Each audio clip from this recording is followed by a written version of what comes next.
Bom dia a todos, meu nome é Humberto Marini, eu sou o co-head de tributário do CMA.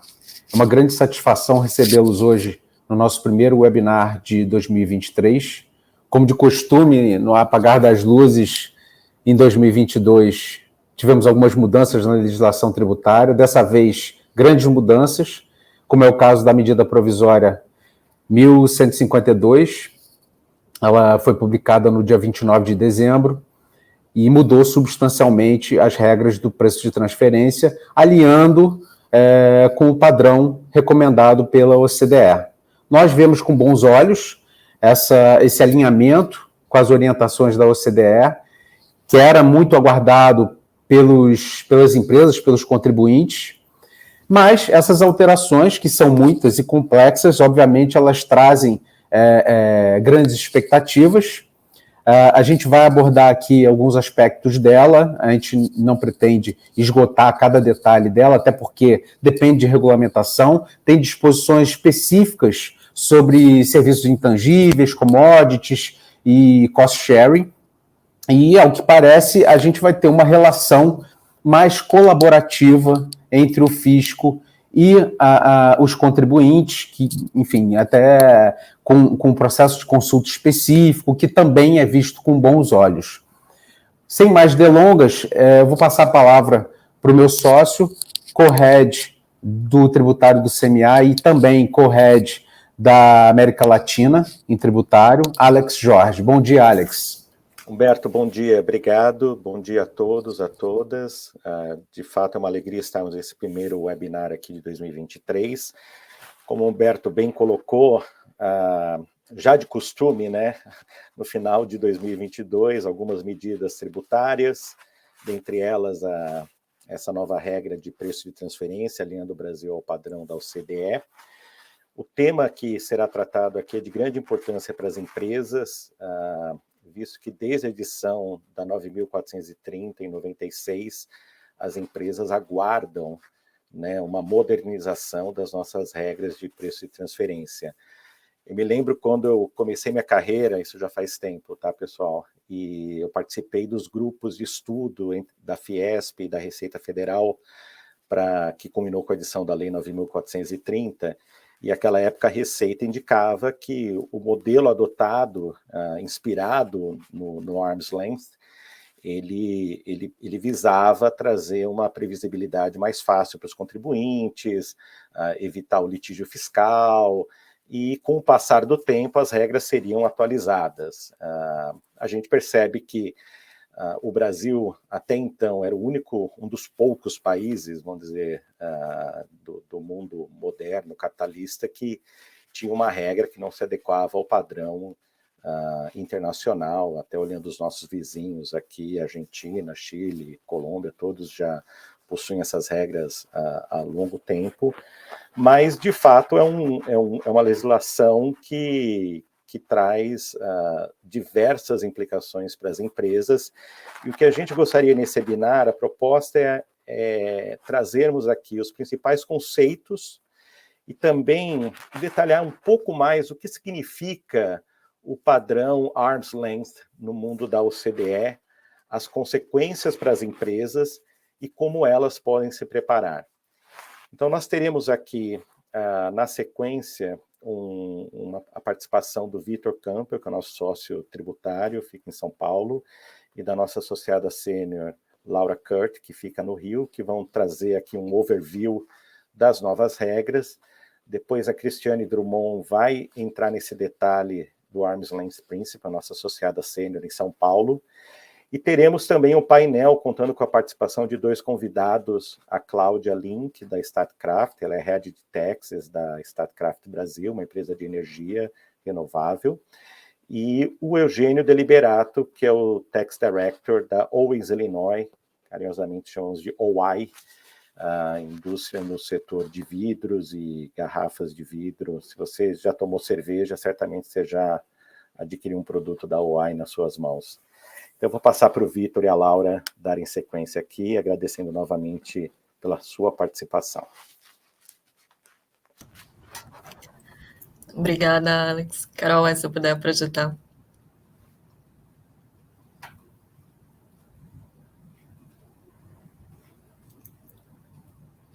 ainda não apareceu para mim. Apareceu para vocês? Não, ainda não, Laura. Tá loading.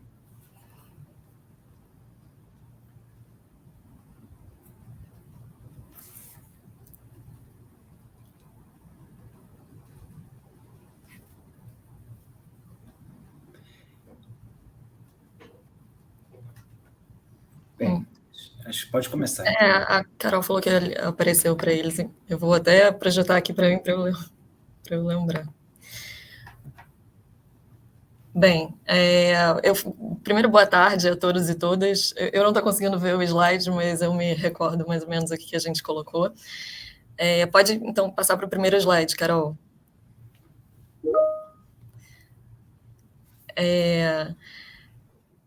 Então, boa tarde a todos e todas. Eu fiquei encarregada de falar mais da visão geral da nova medida provisória 152. Eu acho que o primeiro ponto importante para ser falado é com relação à vigência, né? Porque a medida provisória, como o Humberto comentou, foi publicada no dia 29 de dezembro de 2022, mas por ter sido publicado no dia 29 de dezembro, entrou em vigência no dia 29 de dezembro, mas por ser uma medida provisória, ela ainda precisa ser convertida em lei, e isso tem um prazo de 120 dias. Então, o que acontece se ela não for convertida em lei no prazo de 120 dias, ela perde a sua eficácia. Em termos práticos, o que está acontecendo? Assim, as empresas, elas, em regra, aplicam os ajustes de preço de transferência só no final do ano. Então, a MP, ela fala que a eficácia dela é facultativa em 2023 e obrigatória em 2024. Então, o que vai acontecer? Se a MP for convertida em lei depois dos 120 dias e manter a sua eficácia, no final do ano, desse ano de 2023, as empresas podem fazer um teste de o que seria mais vantajoso em termos de ajuste de preço de transferência, se seria com relação às regras da Lei 9.430 ou a nova MP 152. Dependendo do que for mais vantajoso ali em termos de ajuste, já em 2023, as empresas poderiam aplicar as novas regras. Mas, se não for mais vantajoso, pode aplicar só em 2024, isso tudo considerando que a MP vai ser convertida em lei em 120 dias.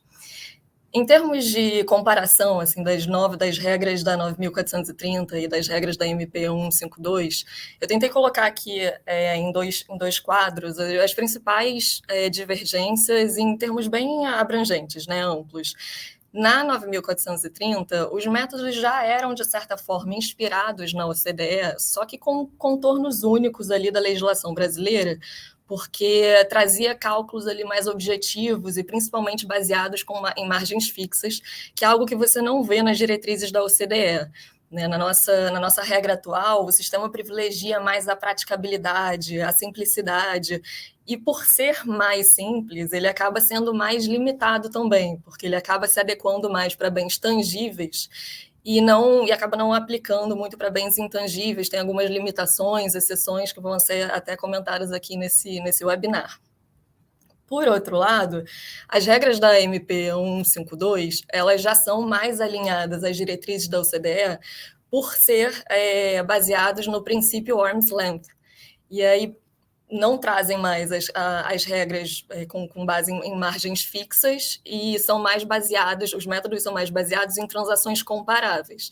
Então, o que acontece? É um sistema mais amplo em que ele busca uma comparação entre as transações controladas, que são as transações entre partes relacionadas, com transações realizadas com partes independentes. Esse novo sistema, esse sistema alinhado com a OCDE, ele busca uma forma mais confiável para fazer essa comparação. Eu diria até que a palavra-chave aqui para a nova regra da 152 seria a comparabilidade mesmo, assim, para essa análise de comparabilidade. O lado positivo, como o Humberto já comentou, é essa questão do alinhamento com a metodologia utilizada internacionalmente. Por outro lado, essa nova regra ela é mais subjetiva, ela traz mais complexidade. Até a Cris, que trabalha com a gente, tem bastante experiência, vai contar um pouco aqui para vocês. Então, provavelmente, assim, vai trazer mais necessidade de entender melhor a regra para que ela seja aplicada. Pode passar, Carol. Eu não estou vendo os slides, mas... Bem, com relação às principais mudanças, primeiro que o alcance dessas novas regras, ela cobre transações controladas, que era o que já acontecia, que são transações com partes relacionadas, tendo uma no exterior, e além disso, inclui também quando a parte relacionada está num paraíso fiscal ou é beneficiária de um regime fiscal privilegiado.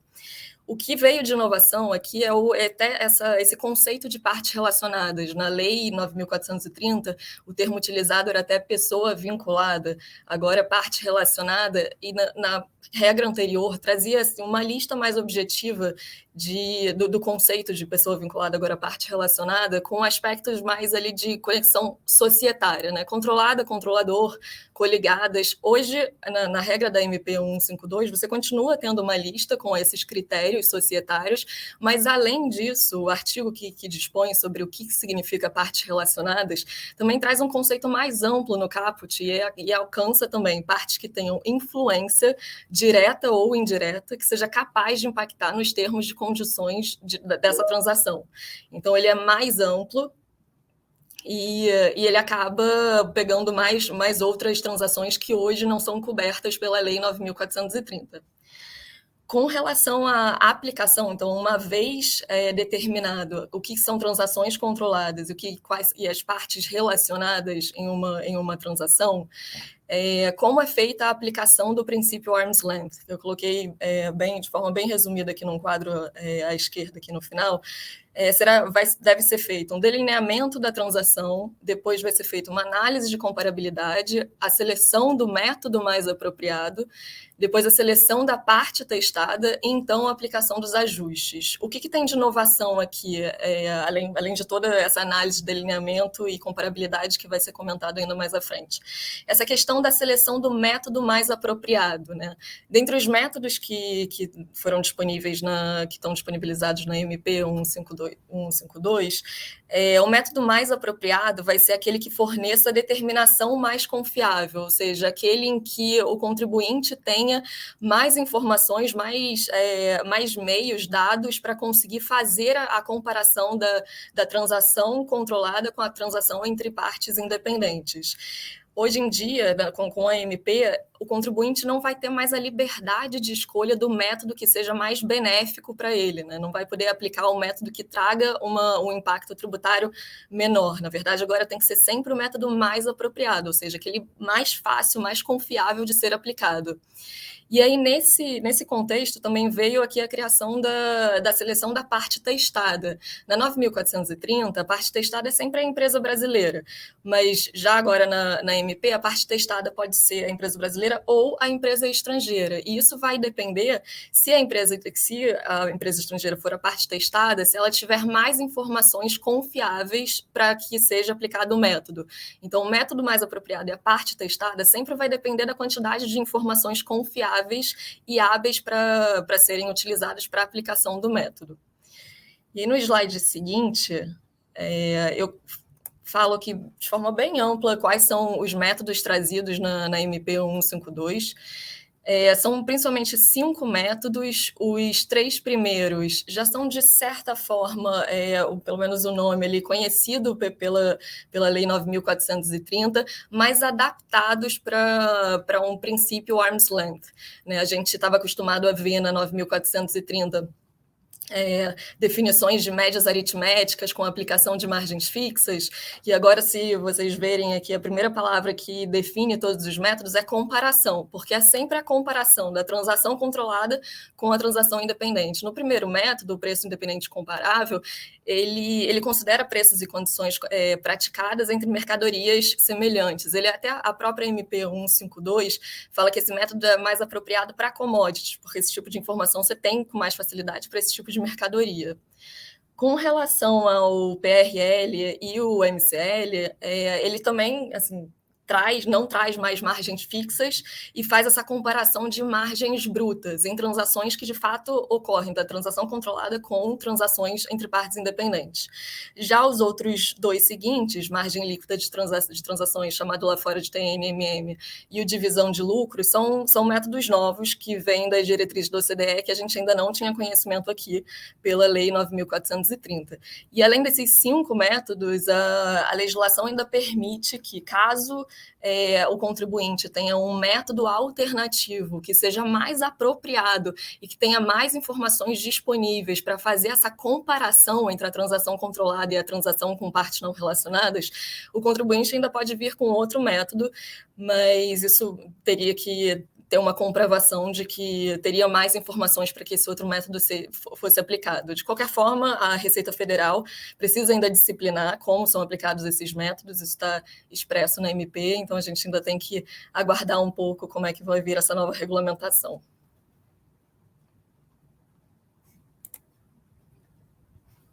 Obrigado, Laura. A gente passa, então, para o próximo slide para falar um pouquinho das transações que não estão, que são específicas, têm disposições específicas na MP. A primeira, que para mim é a mais importante, refere-se aos intangíveis. Né? Hoje, a gente tem, com base na legislação, né, vigente para quem não optar, para os não optantes, a gente tem uma dificuldade muito grande de aplicar algum método tanto para importação quanto para exportação de intangíveis, sejam eles os intangíveis que forem, marcas, patentes, softwares, SaaS. Então, com essa nova metodologia, a gente vai sair do olhar das margens fixas e passar para olhar para riscos e funções, onde que esse intangível foi desenvolvido, quem que utiliza esse intangível, e com base nessas informações econômicas de mercado, a gente vai conseguir valorar esse intangível e, com base nesse valor, com base nesse estudo, a gente vai conseguir definir valores máximos e valores mínimos para transferência para o exterior e para transferência para o Brasil. Tá? E com isso, a gente deixa de aplicar os royalties, aquelas limitações da portaria, que a gente sabe de valores máximos e mínimos de royalties de 1% de marcas, e para aquelas outras todas até 4%, dependendo da indústria. Então, a gente vai olhar agora mais para as funções DEMP, né? Para quem cria, para quem mantém, para quem trabalha nesse intangível, quem que criou esse software, onde é que estava o engenheiro e qual o mercado que ele é utilizado, qual o valor dele aqui no Brasil, qual o valor dele no exterior. É uma marca, por exemplo, que está protegida no Brasil? É uma marca que está protegida no exterior? Essa marca é utilizada aqui ou lá fora? Então, são perguntas que o contribuinte vai precisar fazer, que o contribuinte vai precisar estudar para determinar o valor daquele intangível. Tá? Então, vai ser uma quebra com o paradigma atual e vai ser muito benéfica nesse sentido para o contribuinte, que vai trazer mais segurança. Tá? Uma outra transação que tem disposição específica são os serviços intragrupo. Né? Os serviços intragrupo, que hoje já são, de certa forma, capturados, tá? Porque as empresas lá de fora já querem, né, capturar esse valor por conta das regras lá de fora. Hoje aqui eles ficam limitados às regras, às margens fixas, agora não vai precisar mais, porque são serviços de baixa margem, né? São serviços que você não tem uma margem agregada muito, muito alta. Então, você vai poder ter ali um valuation diferente para esse serviço intragrupo. Né? A legislação ela exclui a atividade de sócio expressamente, que é aquele que é no próprio interesse, mas o mais importante aqui, para a gente visualizar, é conseguir diferenciar um serviço para terceiro e um serviço para o grupo. Né, e entender o valuation de cada uma dessas duas atividades. Tá? Então, a gente vai ter, por isso que a gente tem uma disposição específica para o serviço intragrupo. Tá? A gente vai precisar aplicar o princípio arm's length com base no valor, com base no que aquele serviço agrega para o grupo. Tá? Então, vai ser interessante entender como esses grupos internacionais com subsidiários no Brasil, ou grupos brasileiros com subsidiários no exterior, com partes controladas e coligadas, vão aplicar, né, esse valuation para os serviços intragrupo, e a gente vai ter ali mais informações quando tiver regulamentação da Receita para essas operações e para as demais também. A gente pode passar um pouquinho.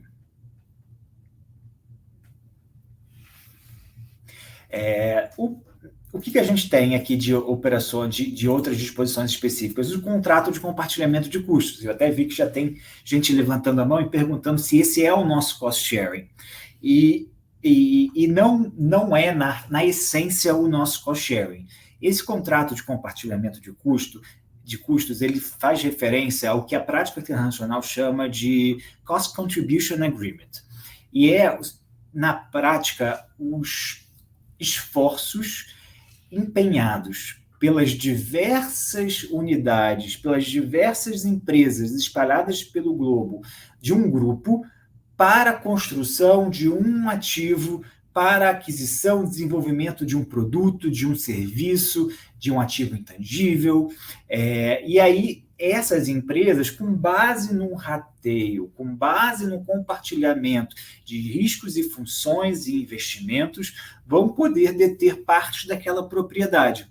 Tá? Então, como um exemplo, imagina que os engenheiros de software do Brasil ajudam a sua matriz no exterior a desenvolver um software. O software ele é utilizado por todas as empresas do grupo. Tá? Então, eu consigo, com base nessas novas regras, entender que parte desse custo é de um ativo meu.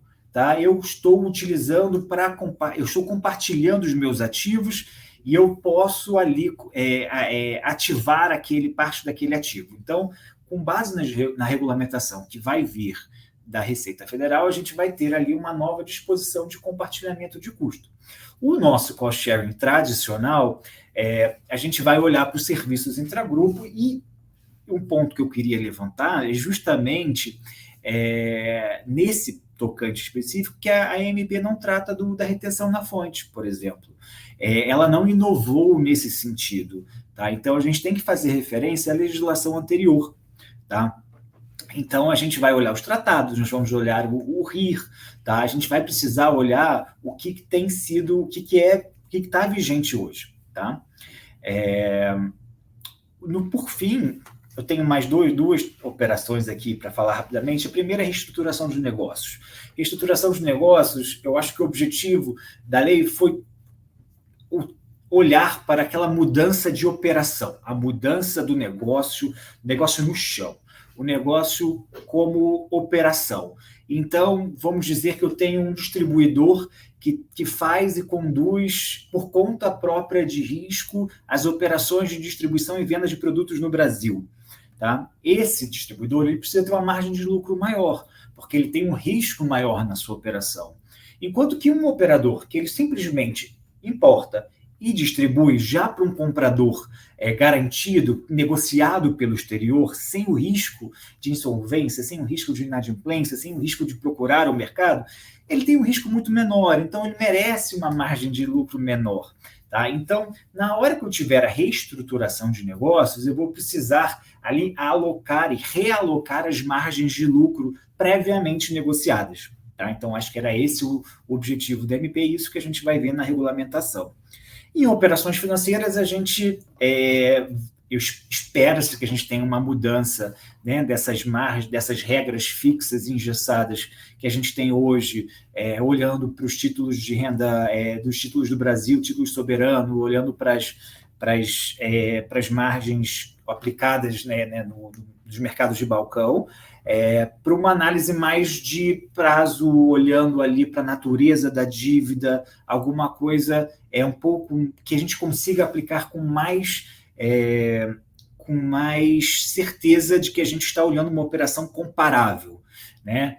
Hoje, as operações que a gente olha para fins de TP, muitas vezes não são comparáveis, porque os prazos são muito longos e eu estou olhando operações curtas, então as operações financeiras vão poder ter comparáveis mais benéficos e mais próximos à realidade. Tá bom? Em suma, eram essas disposições específicas que a gente queria passar para vocês. Bem, agora eu vou passar a palavra aqui para a Cris, da nossa equipe, que trabalhou bastante nos Estados Unidos e tem bastante conhecimento com relação à aplicação das regras da OCDE.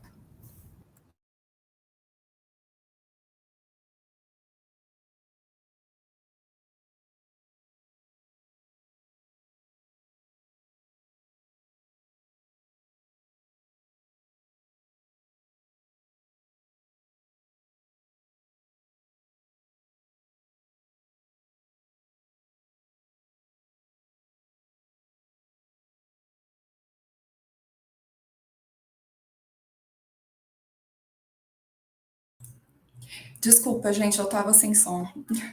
Desculpa, então deixa eu agradecer de novo a Laura, agradecer todo mundo aqui por estar assistindo a gente agora no horário de almoço, né? Obrigada pela atenção. E já voltou, gente? Meu som? Já? Ok, tá ótimo, obrigada. Então, eu vou falar agora sobre as bases da legislação nova, né, que é também o centro, o foco das diretrizes do OCDE, já há quase uma centena de anos, que grande parte dos países do mundo adota o princípio Arm's Length, e ele é baseado nessa comparação, né, das relações comerciais e financeiras, das transações entre partes relacionadas, que são partes dentro do mesmo grupo multinacional, ou partes que estão sob o mesmo controle, sob a mesma influência, direta ou indireta. Tá? Então, isso, como a Laura disse, é bem mais subjetivo do que o que a nossa legislação anterior trazia. A gente tem aqui que exercer um pouco, né, da função de interpretação, mas a gente espera que a Receita Federal, nos próximos meses, publique mais orientações, e essa medida provisória 1152, ela traz várias instâncias em que ela delega para a Receita Federal realmente essa atribuição de preencher as lacunas, né? Então, eu vou passar agora para o próximo slide, por favor, Carol, que é para mostrar como que o processo típico da OCDE para determinação do preço Arm's Length, ele é um processo mais complexo, realmente, do que o simples aplicar de uma margem pré-determinada, como acontece na nossa legislação atual, na maioria dos casos, né? Claro que tirando o PIC e outros casos baseados em comparação direta. Então, aqui a gente tem esses 9 passos, mas eles não são necessariamente sequenciais. Pode acontecer, por exemplo, nos passos 5 e 6 e 7, que se referem realmente à avaliação das fontes de informação de comparáveis e a seleção do método, né, e a identificação desses potenciais comparáveis. Isso pode acontecer várias vezes até que você chegue ao resultado ideal, que é considerado pelo OCDE como o resultado mais apropriado, né, o resultado Arm's Length mais apropriado. E o que quer dizer mais apropriado? Quer dizer mais confiável do ponto de vista até mesmo estatístico e econômico. Então, essa também é uma novidade dessa nova abordagem, que é o papel da análise econômica, né? Antes a gente tinha principalmente o profissional da contabilidade, o profissional jurídico engajados na área de preço de transferência. Agora a gente tem um papel importante também do economista ou das análises econômicas, tá?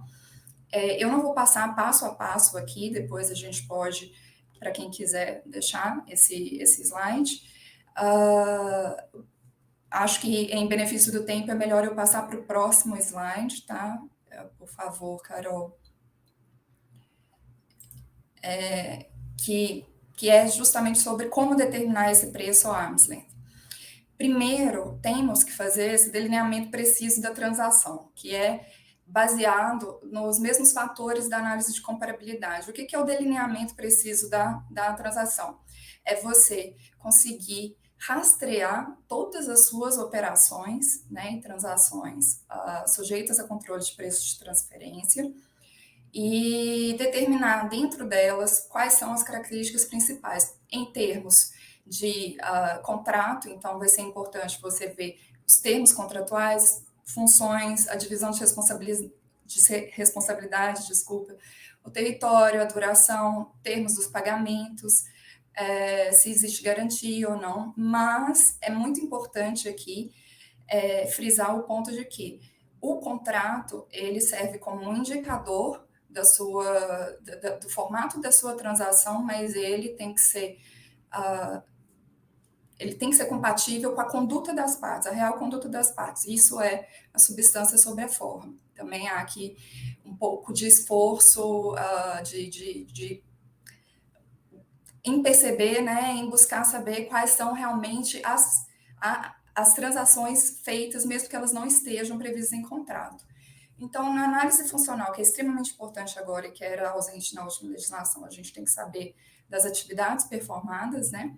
Quem faz o quê, os ativos empregados, se são intangíveis ou ativos de capital, os riscos, né? A alocação de riscos, quem que é a parte que realmente tem como bancar aquele risco, as características dos bens e serviços, isso é um pouco intuitivo, circunstâncias econômicas, é muito importante a gente entender as características do território, até porque, e do mercado, né, consumidor, até porque isso pode ser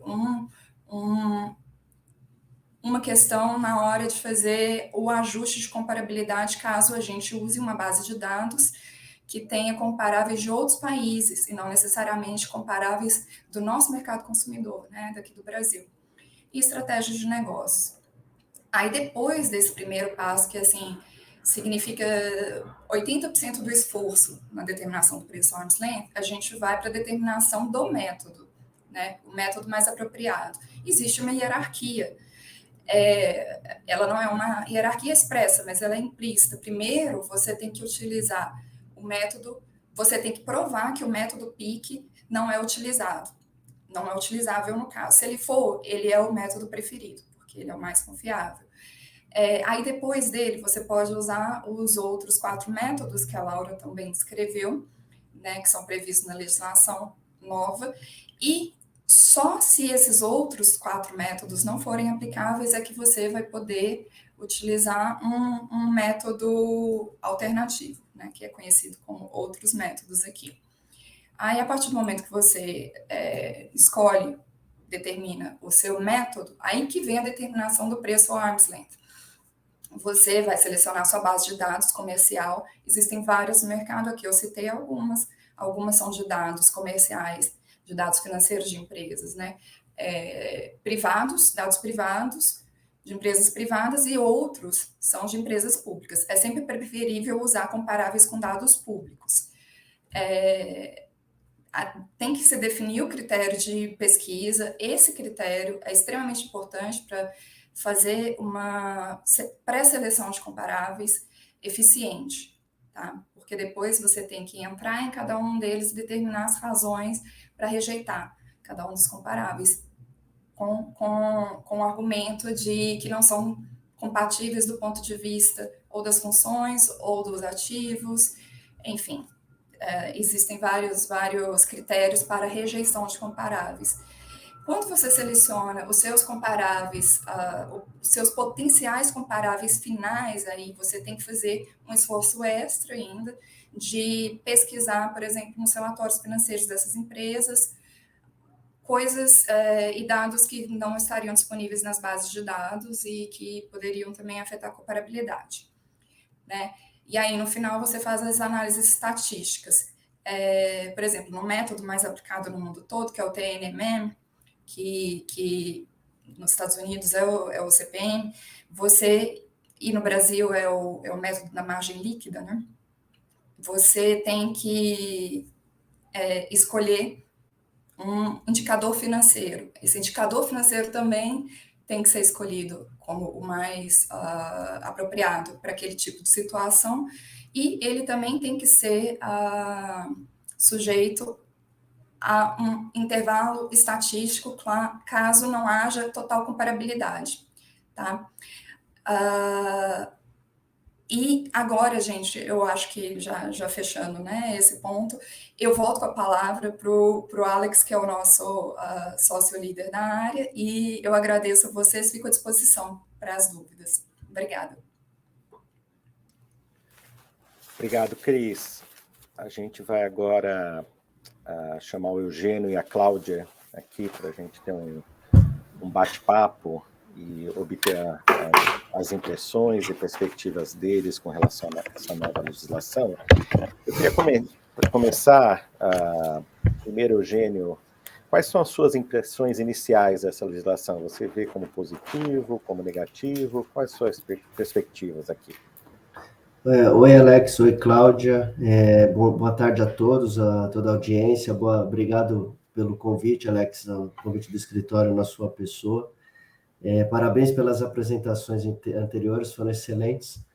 Bom, eu também compartilho da opinião do Humberto, e que eu acredito que seja do escritório também, de que essas mudanças são muito bem-vindas. Eu vejo elas são muito positivas.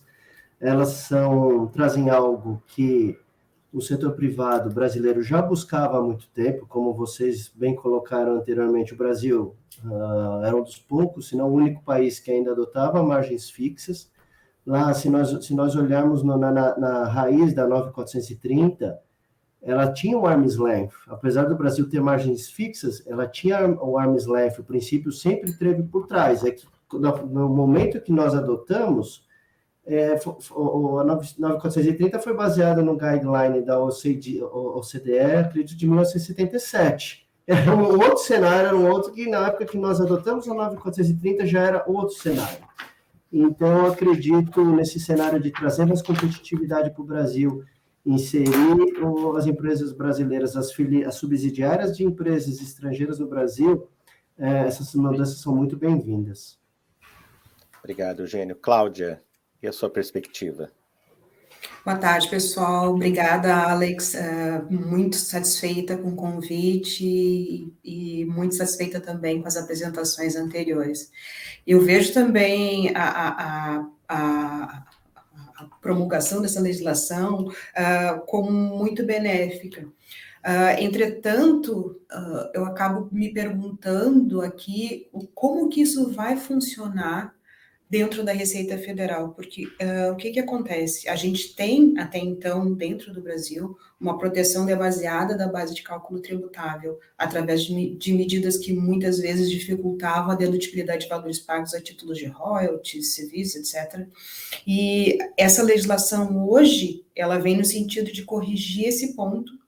E então, o que eu vejo, principalmente, que precisa acontecer dentro da Receita Federal é essa mudança de mindset, inclusive com relação à qualificação das autoridades tributárias. Então, como é que vai se dar esse processo de qualificação das autoridades tributárias? O quanto é esperado de qualificação para os fiscais? Vamos lembrar aqui que esse regramento que o Brasil está trazendo agora, a maior parte dos países já aplica.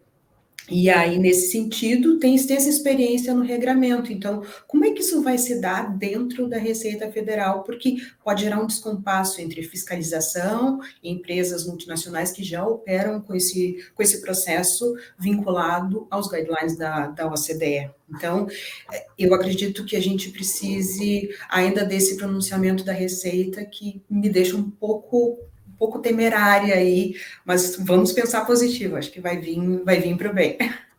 Excelente ponto, Cláudia. E falando de preocupações, uma das preocupações, até uma pergunta que já veio aqui no nosso chat, se o governo atual, né, irá apoiar essa medida, né? A gente tem, como a Laura explicou, o Congresso tem que converter a MP em lei, e a gente, né, tem aquela perspectiva de entrar na OCDE. Então, vou começar agora com a Cláudia. Você tem alguma preocupação com relação a isso, Cláudia? Como que você vê? Eu tenho um pouco de preocupação, sim, Alex. Vamos lembrar que a legislação ela é facultativa para os contribuintes em 2023 e obrigatória em 2024. Para 2023, a gente ainda, como vocês bem comentaram, a gente ainda precisa da conversão da MP. Então, a gente tem 120 dias para que isso seja convertido em lei. Nesse sentido, a gente pode ainda ter alteração. Ainda que não se espere alteração dentro dessa legislação, elas podem acontecer. Então, vamos lembrar, Congresso e Senado, a gente teve uma renovação considerável no último ano. A gente teve Câmara renovando 44%. Então, pode acontecer de alterações ainda ocorrerem. E o governo federal também, a gente saiu de um governo que tinha uma posição e estamos entrando num governo federal que tem outra posição. Então, nesse sentido, eu vejo hoje que a busca por orçamento não tem sido tarefa fácil. Então, vamos lembrar, teve renovação do decreto que baixou as alíquotas de PIS e COFINS, pacote que foi lançado semana passada. Então, está se buscando maior orçamento para o governo federal. E as diretrizes da OCDE, não necessariamente elas vão nesse sentido. Então, ainda precisamos aí identificar como é que isso vai se movimentar durante o ano. E a mais ainda depois também da conversão da MP, através das ienes com relação às regulamentações, né? Então, a gente ainda precisa, ainda tem um cenário bastante indefinido aí com relação à regulamentação e à conversão em lei. Perfeito. Eugênio. Eu compartilho de muitas das considerações da Cláudia. Eu nem vou ser repetitivo aqui, vou trazê-las. A forma que eu vejo, também quero enxergar isso de maneira positiva. Maneira positiva no sentido de que a gente sabe que tem diversas associações que elas já apresentaram, inclusive, para o novo governo, numa proposta de plano de 100 dias, né? Medidas que serão importantes para o Brasil nos próximos 100 dias de governo. Tem lá a mudança da regra de preço de transferência. Outra forma que eu busco olhar isso também de uma forma positiva, apesar das minhas preocupações, é também que, para mim, isso aí é uma questão técnica, voltada muito uma técnica do tributário, na técnica fiscal, e que vai melhorar a competitividade e outras circunstâncias para o Brasil de inserção no cenário global. É um estudo que vem sendo feito muito sólido, com muita parceria ao longo de muitos anos na própria Receita Federal Brasileira, junto com o CDE, então tem N elementos lá que trazem não só as circunstâncias que as regras de margens fixas, elas podem causar de dupla tributação, como de dupla não tributação, e é a arrecadação que o Brasil deixa de receber, por ineficiência do sistema. Então, eu quero crer também que, e sou esperançoso disso, que independentemente de se o novo governo vai, objetivo ou não, ingressar na OCDE, as regras de preço de transferência, para meu ver, elas são uma parte desse ingresso na OCDE, né? Então, eu torço aqui para que a gente enxergue essas regras de preço de transferência como algo além. Às vezes, impacta no ingresso na OCDE? Sim, não deixa de ser, a gente não pode negar isso. Mas ele também, quando você olha do ponto de vista técnico, aí que, de novo, do ponto de vista técnico tributário, essas regras, elas já são aplicadas por totalidade dos países. O Brasil fica, às vezes, o difícil para você explicar para a sua matriz por que o Brasil é a exceção disso tudo no cenário global. Impacta na gente, de maneira, nas empresas brasileiras. Eugênio, pegando o gancho da sua fala, você trouxe um aspecto importante aí, né? Independentemente da adesão do Brasil ao CDE, a legislação tem as suas vantagens e benefícios e implicações, obviamente.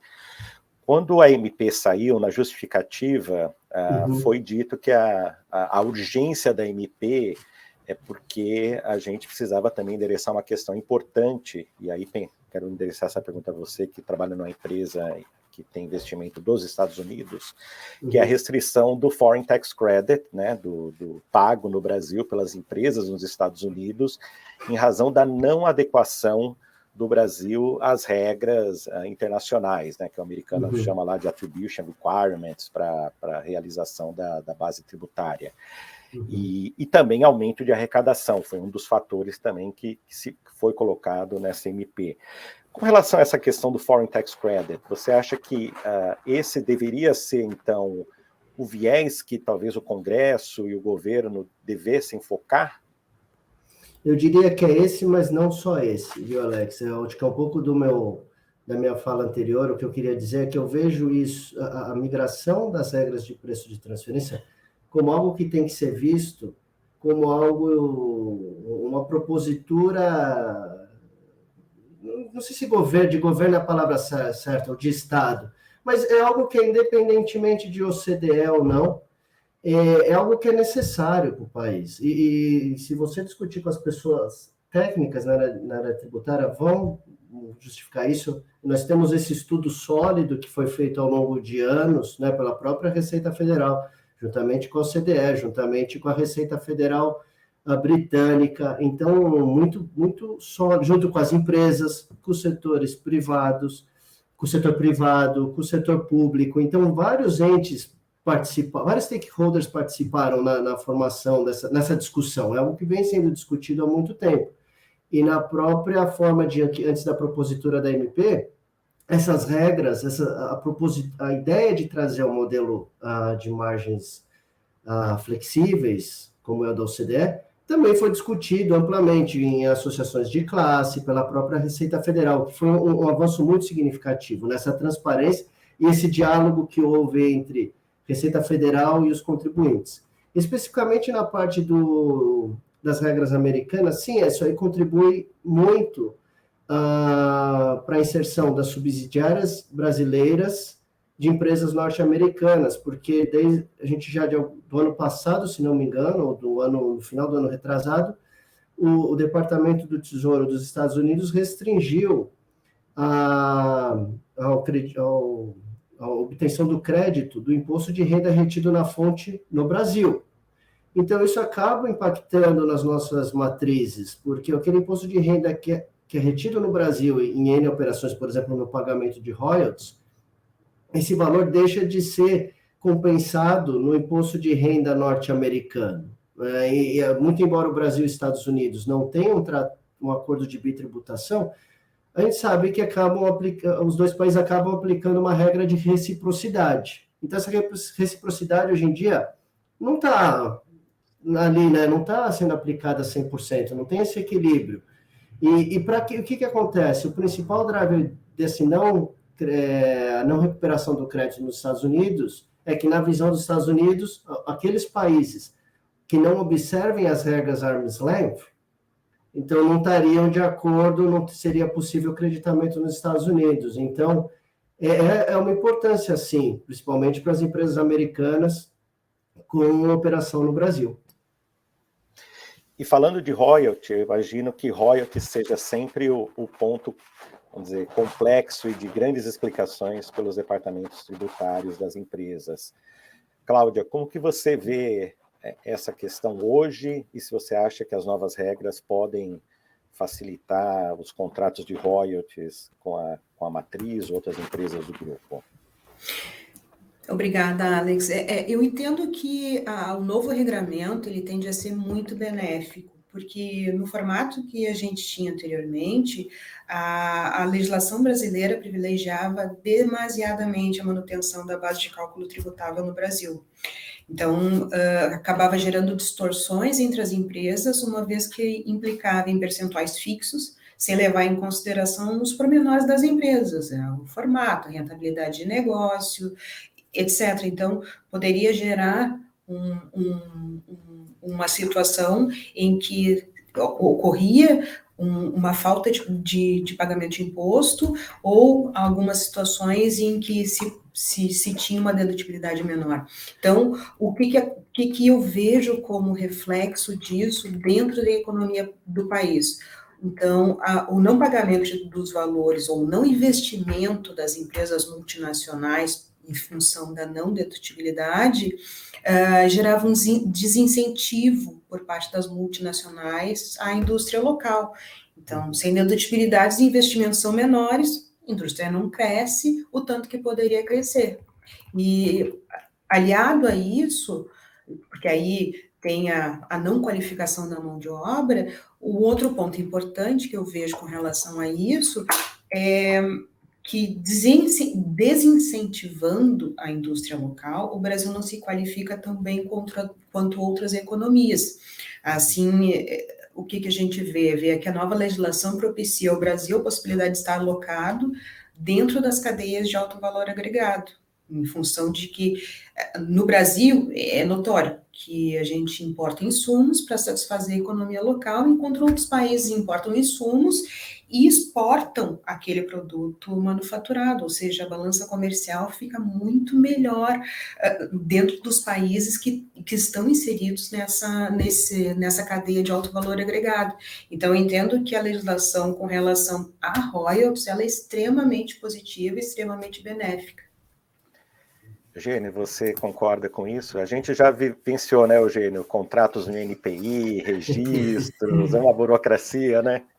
Sim, eu concordo com o que a Cláudia expôs muito bem, com muita maestria. Essa burocracia que nós temos do NPI, o registro, a própria limitação do percentual de royalties a ser remetidas, isso acaba impactando muito, muito na nossa atividade no Brasil. Muitas vezes, é impressionante como esse nosso viés aqui no Brasil acaba impactando, trazendo um pouco no nosso dia a dia, quando a gente discute com os meus colegas em outros países e questionando, olha, nós vamos precisar mudar a alíquota, o percentual de royalties, por conta dos estudos de quartil da OCDE, né, das margens, e dessa margem variável. E aí não tem tanta burocracia, questionando, nossa, mas não tem o NPI? Não, né, Eugênio, é muito mais flexível, não. Então, acho que nesse ponto, até um gancho que eu tenho, talvez um pouco com a sua, na primeira ou na segunda questão, quando você perguntou sobre a inserção do Brasil, como que eu vi essas mudanças, até para o profissional brasileiro que atua na área tributária, isso vai ser uma oportunidade. Uma oportunidade, eu vejo, de que você consegue trabalhar, inclusive, às vezes, com outros países. Em outros países e com outros países, porque você acaba sendo aquele profissional que você só conhece de margem fixa, que só é aplicável no Brasil. Então, era sempre, o Brasil, a gente tem uma pessoa no Brasil, mas ele sabe muito bem de margem fixa. E eu preciso, o restante da minha rede, do meu network de empresas, do grupo inteiro, funciona com outros países. Então, isso também, até para o próprio profissional brasileiro, eu vejo como uma oportunidade de ampliação de horizontes, possibilidade de trabalhar em outros países, possibilidade de trabalhar como um head de preço de transferência em outros países. E fora que, ainda com a vantagem de que vai conhecer não só o método OCDE, mas também até o de margem fixa. Então, você acaba até trazendo um valor na hora do seu trabalho. Ótimo. E a última pergunta que eu tenho para vocês, a Laura comentou, o Vitor, na verdade, comentou sobre o intragroup services, né, os serviços entre as empresas, né? E a gente já viu ali que, primeiro, que é um serviço, né? E a gente está acostumado no modelo que foi construído aí pela jurisprudência até do nosso famoso rateio de despesas, né? Como que vocês veem essa questão? Vou começar com o Eugênio agora. Eu acho que é uma grande novidade, o profissional brasileiro, ele precisa estar atento dessa questão de ter o artigo próprio de compartilhamento de custos e que aquele nosso conhecido Cost Sharing Agreement, ele está na regrinha do artigo que fala de serviços, então acho que isso é um ponto importante para nós, como profissionais, ficarmos atentos. Vai ser muito importante aí a discussão na conversão da MP em lei, e também eu vejo o que vai vir de regulação via IN pela Receita Federal nesse aspecto, sabe? A gente entender melhor esse Cost Sharing Agreement que nós estamos familiarizados aqui no Brasil, a aplicação prática disso nos nossos negócios. Cláudia, não sei como você quiser falar.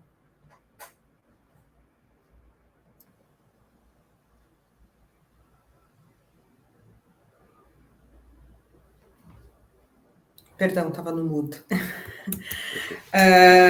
Eu também entendo que um ponto que me chamou muito a atenção com relação a esses serviços vai ser muito provavelmente também uma mudança de mindset com relação à Receita Federal, porque o que acontece? Hoje em dia, a gente tem a Receita Federal se baseando muito na necessidade de usualidade dos contratos e, consequentemente, das despesas intragrupo, ou seja, tem um caráter muito de difícil comprovação a respeito daquela necessidade.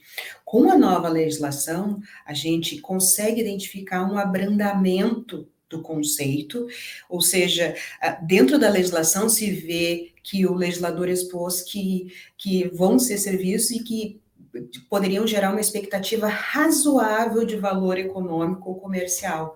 Então, já existe um abrandamento do conceito, mais em linha com a tributação global.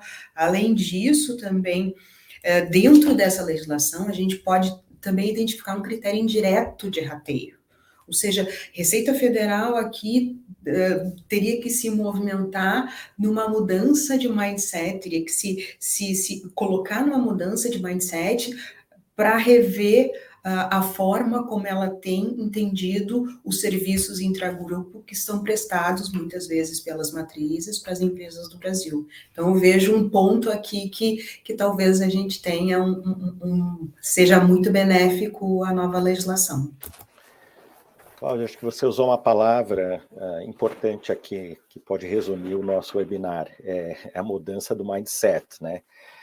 Tanto por parte das empresas, né, que vão para uma nova legislação, tanto pela Receita, que, como a Cris bem colocou, né, vai ter que prestigiar as ferramentas e os critérios econômicos, né? Um rateio indireto é algo, até para custeio é feito isso, né? Porque que não é para despesa, né? Então, eu acho que o importante aqui, take away desse webinar é isso. E eu só queria trazer o Vitor aqui para falar, queria agradecer primeiro ao Eugênio e a Cláudia pela participação, com as contribuições muito oportunas e importantes aqui, mas trazer o Vitor aqui para a gente endereçar uma pergunta que veio de um dos participantes sobre o Cost Contribution Agreement, né, Vitor? Isso. Acho que só para fechar, eu acho que o legal title não tem muita relação com os investimentos e com o esforço econômico que cada entidade vai ter. O que o CCA vem regular é a relação entre a contribuição de cada entidade vis-à-vis o benefício que ela vai ter naquele ativo. Então, eu vou limitar a dedutibilidade do valor da contribuição à luz da expectativa do benefício que eu vier a ter. Como eu estou pagando por um intangível, com base no CPC 04, eu teria a possibilidade de ativar ele no meu ativo e fazer a amortização se ele cumprir com todos os requisitos do CPC. Isso não tem relação com o legal title, com o dono, inclusive a ANP fala sobre não ter exclusividade com o legal title, então você vai poder continuar tendo um dono de cada intangível para fins de registro nos PTOs da vida, nos INPIs, enquanto que você tem ali os pagamentos pela contribuição, pelos benefícios que você vai ter para a utilização e para os desses intangíveis, tá? Espero ter endereçado essa questão. Obrigado, Vitor. Pessoal, a gente está chegando aqui no final do webinar. Eu só queria convidar o Humberto para voltar aqui na tela comigo e dizer que esse webinar foi gravado, depois vai ser disponibilizado o link, e também a apresentação que tivemos no início também será disponibilizada aos participantes, e a gente fica à disposição de eventuais dúvidas. Acho que a gente conseguiu endereçar as perguntas que vieram aqui. Se alguém tiver alguma pergunta, pode nos procurar depois. E também queria dizer que nós estamos planejando um outro webinar, aí sim com a participação do nosso parceiro, DLA Piper, com os economistas e o Head de Tax do DLA, que é o Randall Fox, que já falou com a gente aqui há um tempo atrás, para a gente entrar um pouco mais no detalhe do que significa a análise funcional, com a verificação das atividades, dos riscos e dos ativos envolvidos, e como que as empresas podem se preparar para isso. Eu queria agradecer a presença de todos. Humberto, vou deixar você fazer algumas colocações finais aqui também. Muito obrigado. Oi. Bom, eu também gostaria de agradecer a todos a participação. Como eu falei, a gente não tinha a intenção de esgotar, até porque é um assunto novo, tem muita complexidade nos assuntos que estão tratados na medida provisória. Ainda deve haver uma regulamentação que deve esclarecer alguns pontos específicos, entrar em mais detalhes. A gente tem discutido muito sobre essa questão de como a gente está enxergando a medida provisória. Obviamente, como eu falei, a gente enxerga com bons olhos. Eu compartilho muito o que foi dito aqui pelo Eugênio e pela Cláudia, especialmente nessa visão de que é importante a gente estar alinhado no plano internacional para que a gente tenha, primeiro, obviamente, uma sinergia maior num trabalho, principalmente nas empresas multinacionais que têm operações em multijurisdições. A gente não pode ser a exceção sempre. Então, era uma medida aguardada realmente. Agora, como a Cláudia bem mencionou, será imprescindível a mudança do mindset, porque se isso não ocorrer, o que a gente enxerga todo esse arcabouço que está sendo colocado, essa perspectiva interessante de você internacionalizar e alinhar com as questões, com as orientações da OCDE.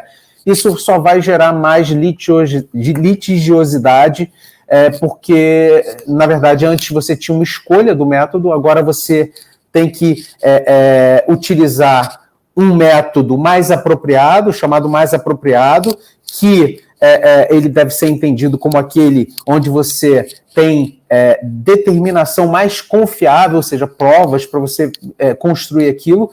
E se você não tiver essa mudança de mindset, o que vai acontecer, obviamente, vai ser uma disputa ainda maior no judiciário a respeito do transfer pricing, que, na verdade, a gente tinha, mas era uma questão muito pontual.